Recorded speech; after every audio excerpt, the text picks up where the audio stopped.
తెలంగాణపై జనసేన అధినేత పవన్ కళ్యాణ్ ఫోకస్ పెట్టారు. రేపు తెలంగాణ జనసేన నేతలతో ఆయన కీలక సమావేశాన్ని ఏర్పాటు చేశారు. తెలంగాణలో పార్టీ బలోపేతంపై నేతలతో చర్చించనున్నారు. అంతేకాకుండా జనసేన ఉద్యమి సభ్యత్వ నమోదు కార్యక్రమంపై చర్చించనున్నారు. ఇక రానున్న జీహెచ్ఎంసీ భవిష్యత్ ఎన్నికల లక్ష్యంగా పవన్ వ్యూహ రచన చేయనున్నట్టు తెలుస్తోంది.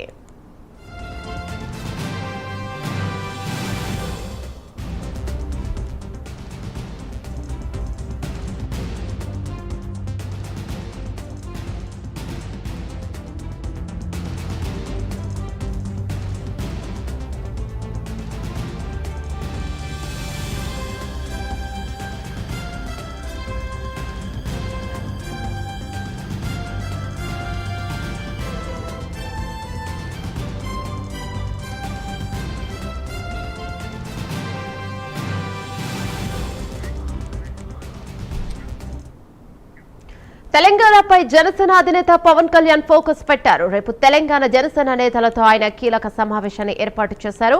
తెలంగాణలో పార్టీ బలోపేతంపై నేతలతో చర్చించనున్నారు. దీనిపై మరింత సమాచారం మా కరెస్పాండెంట్ కుమార్ అందిస్తారు. రైట్ కుమార్, చెప్పండి. తెలంగాణలోని జనసేన పార్టీ బలోపేతం చేసేందుకు జూన్ 2వ తారీఖున పవన్ కళ్యాణ్ అధ్యక్షతన ఏదైతే ఒక సమావేశం అయితే జరగనుందో, ముఖ్యంగా హైదరాబాద్ లోని తెలంగాణ జనసేన నాయకులు కార్యకర్తలతో కీలక సమావేశం అయితే నిర్వహించనున్నారు. అయితే తెలంగాణ ఆవిర్భావ దినోత్సవ రోజున జరిగే ఈ సమావేశంలో పార్టీ బలోపేతం, భవిష్యత్ రాజకీయ వ్యూహాలు, అలాగే సంస్థాగత విస్తరణపై చర్చ జరిగే అవకాశం ఉంది.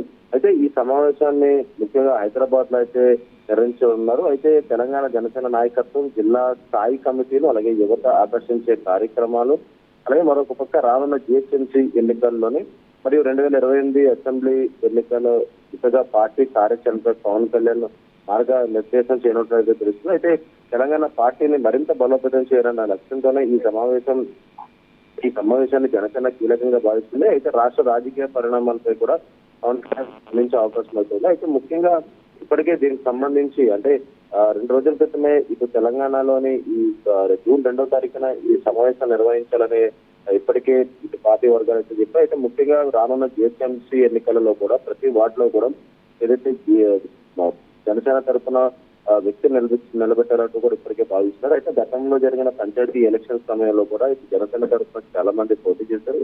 అయితే దాంట్లో చాలా మంది కూడా ఇప్పటికే వార్డు నంబర్లుగా కూడా గెలుపొందారు. అయితే ఇప్పుడు తాజాగా ఏదైతే రానున్న జిహెచ్ఎంసీలో కూడా ఇటు జనసేన తరఫున క్యాండిడేట్స్ నిలబెట్టాలంటూ కూడా యోచిస్తుంది. అయితే ఆ తర్వాత 2028లో జరిగే అసెంబ్లీ పార్లమెంట్ ఎన్నికలలో కూడా ఇది జనసేన తెలంగాణలో పోటీ చేయాలనే యోచనలో అవుతుంది. అదేవిధంగా ఇప్పుడు తెలంగాణలో కూడా ఏదైతే పార్టీని బలోపేతం చేసేందుకు ఈ సమావేశం అయితే ఏర్పాటు చేశారు. అయితే సమావేశంలో చాలా కీలకమైన చర్చలు కూడా జరిగే అవకాశం అవుతుంది. ముఖ్యంగా ఏదైతే జనసేన నాయకత్వం, జిల్లా స్థాయి కమిటీలు, యువతను ఆకర్షించే చాలా కార్యక్రమాలు కూడా రూపొందించే అవకాశం అయితే ఉందనే చెప్పొచ్చు. Thank you Kumar.